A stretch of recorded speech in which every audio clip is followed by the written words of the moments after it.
Pintu rumah kayu itu dibanting keras tepat di depan wajah Rian yang masih basah oleh air mata.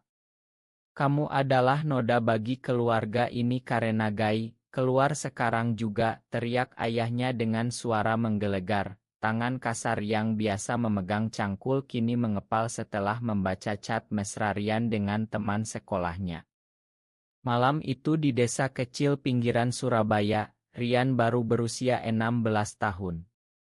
Tubuhnya gemetar karena dingin angin malam dan ketakutan yang belum pernah ia rasakan sebelumnya. Ia menatap ibunya yang hanya diam menunduk, kakak laki-lakinya yang memalingkan muka, dan adik perempuannya yang menangis pelan di sudut ruangan. Tas ransel kecil berisi baju ganti dan sedikit uang tabungan sekolahnya menjadi satu-satunya milik yang tersisa. Rian berjalan keluar tanpa kata, langkahnya berat menyusuri jalan tanah yang gelap. Pikirannya berputar-putar antara rasa malu, marah, dan kebingungan. Mengapa mencintai seorang laki-laki bisa membuat ayahnya begitu membenci? Di sekolah, ia selalu menjadi anak pendiam yang rajin, membantu ibu di warung kecil, dan menghormati adat desa. Tapi satu malam saat ia dan Bima berciuman di belakang masjid setelah salat Isya, tetangga melihat dan berita menyebar seperti api. Ayahnya yang taat beragama langsung marah besar. "Ini aib keluarga haram," katanya sambil memukul Rian berkali-kali. Sekarang Rian sendirian di dunia. Ia naik bus malam menuju Jakarta, duduk di bangku belakang sambil memeluk tasnya. Air mata terus mengalir meski ia usap berkali-kali. Di ibu kota yang ramai, ia turun di terminal kampung Melayu saat ajar menyingsing. Perutnya lapar, dompetnya tinggal Rp50.000. Ia berjalan tanpa tujuan, melewati trotoar penuh pedagang kaki lima, mencari tempat berteduh. Malam pertama ia tidur di bangku taman dekat Monas, tubuhnya kedinginan karena hujan gerimis. Besok paginya seorang pria paruh baya bernama Pak Budi mendekatinya. "Kamu lari dari rumah ya, nak?" tanya Pak Budi lembut. Rian mengangguk pelan. Pak Budi yang ternyata juga pernah mengalami hal serupa bertahun-tahun lalu, membawa Rian ke kontrakan kecil di Tebet. "Di sini kamu boleh tinggal sementara, tapi harus kerja keras," kata Pak Budi sambil memberi roti dan teh hangat. Rian mulai bekerja sebagai pelayan di warung kopi dekat sana.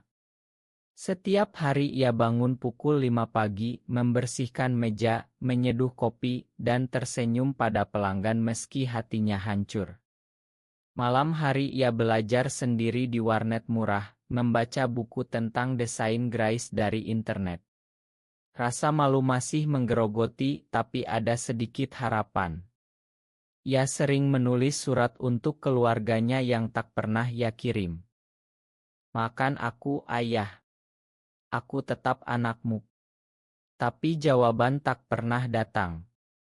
Bulan demi bulan berlalu, Rian berusia 17 tahun. Ia pindah ke kontrakan lebih baik, bekerja 2 shift, dan mulai kursus desain online. Pak Budi menjadi seperti ayah pengganti, selalu mengingatkan bahwa mencintai sesama jenis bukan dosa, tapi cara Tuhan memberi warna hidup. Rian mulai tersenyum lagi, meski bayangan ayahnya yang marah masih menghantui mimpi-mimpinya. Ia tahu perjalanan baru saja dimulai, dan Jakarta yang luas ini akan mengajarinya cara bertahan. 2 tahun kemudian, Rian sudah berusia 18 tahun dan bekerja sebagai desainer grafis junior di sebuah agensi kecil di kawasan Sudirman.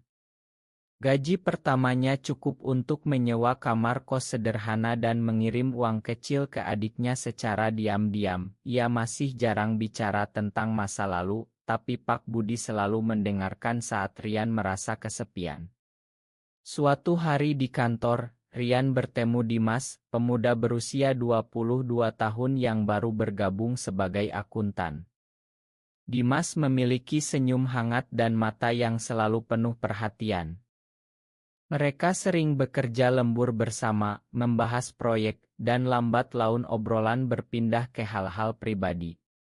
Aku juga pernah merasa sendirian karena hal yang sama, kata Dimas pelan suatu malam saat mereka minum kopi di kai dekat kantor. Rian terkejut, tapi untuk pertama kalinya ia merasa ada orang yang benar-benar mengerti. Hubungan mereka tumbuh perlahan, bukan dengan kata-kata manis berlebihan, tapi dengan kehadiran yang tenang. Dimas mengajak Rian ke acara komunitas seni, memperkenalkan teman-teman baru yang menerima mereka apa adanya. Rian mulai belajar mencintai dirinya sendiri. Ia mendatar kuliah malam jurusan desain komunikasi, bekerja keras meski sering lelah. Di kampus, ia menghadapi bisik-bisik kecil dari teman-teman yang tahu orientasinya, tapi ia tak lagi lari. Ini aku dan aku tak perlu malu, katanya dalam hati setiap kali ada yang menatap aneh. Keluarganya di desa masih tak memberi kabar. Ibu pernah menelepon sekali, suaranya gemetar, ayah masih marah, nak. Jangan pulang dulu. Rian menjawab singkat, aku baik-baik saja, Bu. Tapi malam itu ia menangis di pelukan Dimas. Kenapa mereka tak bisa menerima aku apa adanya? Dimas hanya memeluknya erat dan berkata, kita buat keluarga sendiri, Rian. Keluarga yang memilih kita. Rian mulai membangun portofolio, mengerjakan proyek sampingan untuk brand lokal. Uangnya bertambah, dan ia bahkan membantu Pak Budi membayar biaya pengobatan. Persahabatan dengan Pak Budi tak kuat, seperti jangkar di tengah badai. Saat ulang tahunnya yang ke-19, Dimas memberi hadiah sebuah laptop bekas tapi bagus. Agar kamu bisa desain lebih leluasa, katanya sambil tersenyum. Rian merasa hidup mulai berwarna lagi. Tapi di dalam hati ia masih sering bertanya-tanya tentang ayah dan ibunya. Apakah suatu hari mereka akan mencari tahu kabarnya? Atau ia akan selamanya menjadi noda yang tak terhapuskan? Usia Rian kini 22 tahun. Perusahaannya berkembang pesat berkat desain-desain kreatinya yang selalu mendapat pujian klien. Ia dan Dimas sudah tinggal bersama di apartemen kecil di Tebet, hubungan mereka semakin dalam meski selalu penuh pengertian. Mereka jarang bertengkar, lebih sering berbagi mimpi dan ketakutan. Dimas membantu Rian menghadapi diskriminasi halus di dunia kerja. Suatu hari bos lama Rian mengetahui orientasinya dan memutuskan kontrak proyek besar secara tiba-tiba. Kami tak mau ada isu, kata bos itu dingin. Rian marah tapi tak putus asa. Ia memutuskan membuka usaha sendiri, studio desain Rian. Dimas mendukung sepenuhnya, bahkan pinjamkan tabungannya untuk modal awal. Rian bekerja siang malam, mencari klien lewat media sosial, dan dalam waktu 6 bulan sudah punya tim kecil. Pak Budi bangga sekali, sering datang ke studio membawa makanan. Kamu sudah jauh melampaui aku dulu, katanya sambil menepuk bahu Rian. Di tengah kesuksesan, Rian masih merasa ada lubang di hati. Ia sering melihat foto keluarga lama di ponsel, mengingat hari-hari bermain di sawah bersama kakak dan adik. Suatu malam, telepon berdering. Nomor tak dikenal. Suara adik perempuannya, Kak, ayah sakit. Stroke. Kami butuh uang untuk rumah sakit. Rian terdiam lama. Aku kirim besok, jawabnya singkat sebelum menutup telepon. Dimas memeluknya dari belakang. Kamu tak wajib melakukannya, tapi kalau itu membuatmu tenang, lakukanlah. Rian mengirim uang tanpa bertemu. Keluarganya tak pernah berterima kasih secara langsung, hanya adik yang mengirim pesan singkat terima kasih, Kak. Rian merasa campur aduk, marah dan kasihan sekaligus. Di studio, ia semakin fokus pada pekerjaan, menciptakan kampanye untuk brand yang mendukung keragaman. Teman-temannya di komunitas mulai menghormatinya sebagai inspirasi. Tapi setiap kali melihat keluarga lain berkumpul di acara, hatinya sakit. Apakah aku akan selamanya sendirian? Tanyanya pada Dimas suatu malam. Dimas menjawab pelan, kamu punya aku, punya Pak Budi, punya teman-teman. Itu sudah cukup untuk sekarang. Rian mengangguk, tapi dalam hati ia tahu luka lama belum sembuh total. Studio desain Rian kini berusia 3 tahun dan sudah punya cabang kecil di Bandung.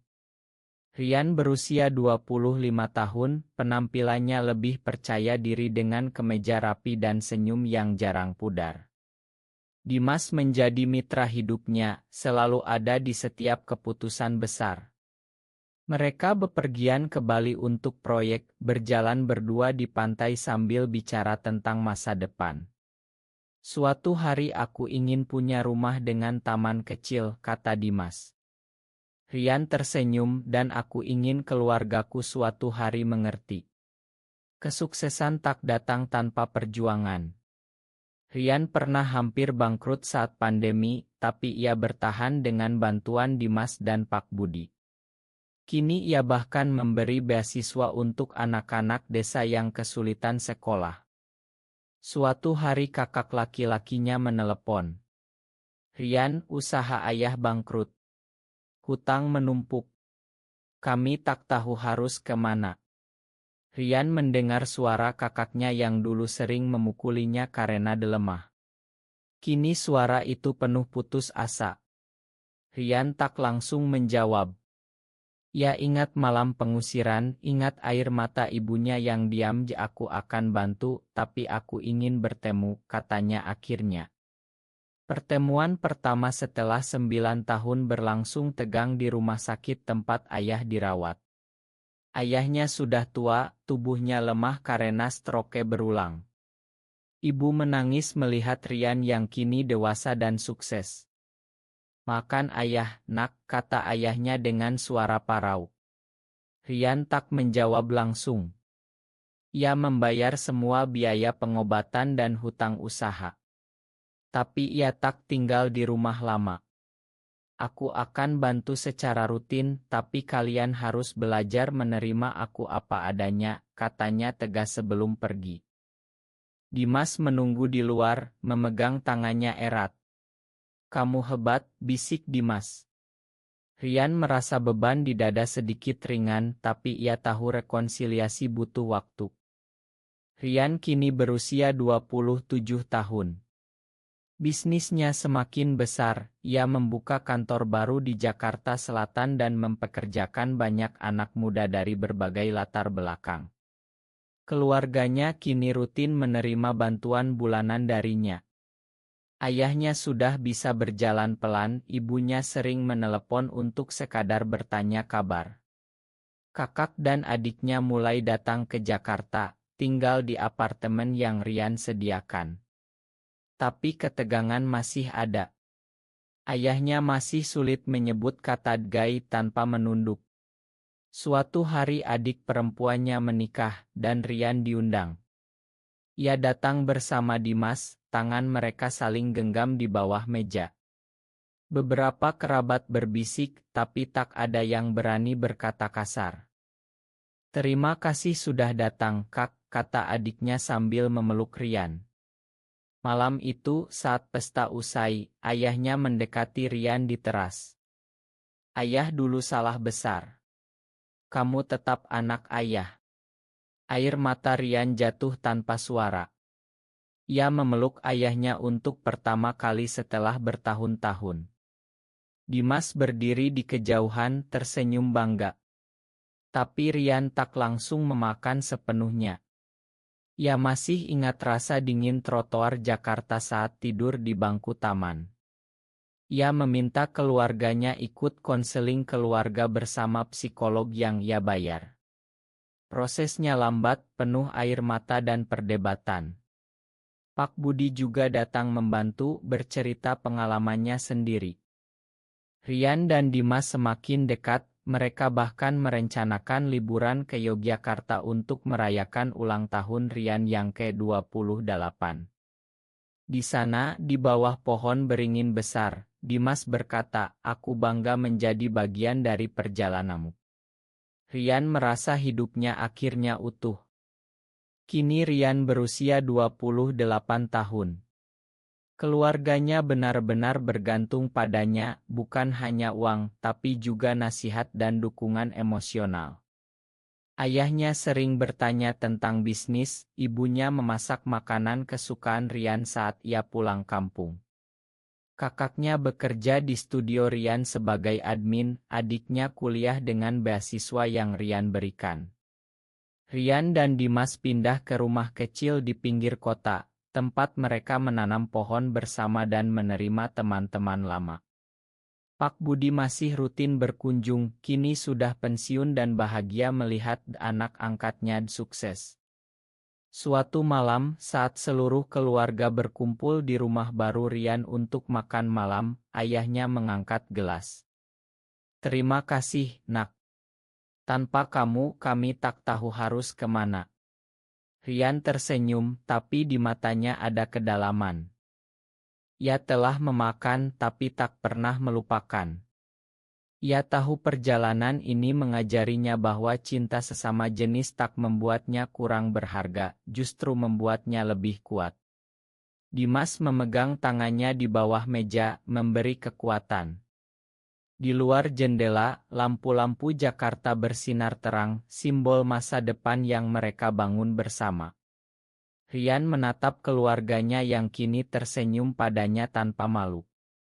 Ia telah pulang bukan sebagai noda, tapi sebagai pahlawan bagi mereka yang dulu mengusirnya. Apakah benar bahwa keluarga yang pernah mengusir anak karena orientasi seksualnya masih berhak meminta bantuannya kelak? Benar atau salah?